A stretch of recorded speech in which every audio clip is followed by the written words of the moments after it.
Today we're going to talk about the difference between suet and trim fat. What's the difference? These both come from cows. Suet grows around the loins and kidneys of cows and other ruminant animals. And trim fat, it grows around muscle tissue. It's external fat, kind of like fat that you would find on a steak. So when you make tallow with suet, you'll notice that the final product tends to be firmer and a little bit waxy. Whereas when you're using trim fat, it's also mixed with other muscle tissue, so the tallow takes a little longer to purify.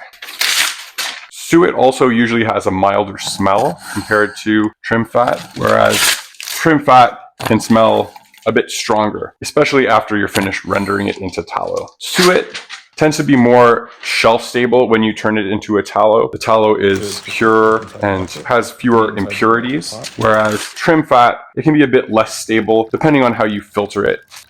Suet is ideal for balms and creams, whereas trim fat is great for soaps. Now, when you're purchasing fat from your butcher or from a farmer or an abattoir, you're going to find that suet tends to be pricier. It's a little bit more expensive just because there's less of it on an animal and there's more demand for it because it's so good for making cosmetics. Trim fat tends to be a lot cheaper. Sometimes butchers, farmers will just give it away, but it's still a good fat to use for different products. It's great for cooking with and great for soap. Some companies even use it for making balms and creams. That's okay, but usually they have to mix it with some kind of essential oil or fragrance to mask some of the beefy smell. Whereas if you do specialized rendering and filtering process using suet, you can remove most of that beefiness and you end up with a light buttery scent.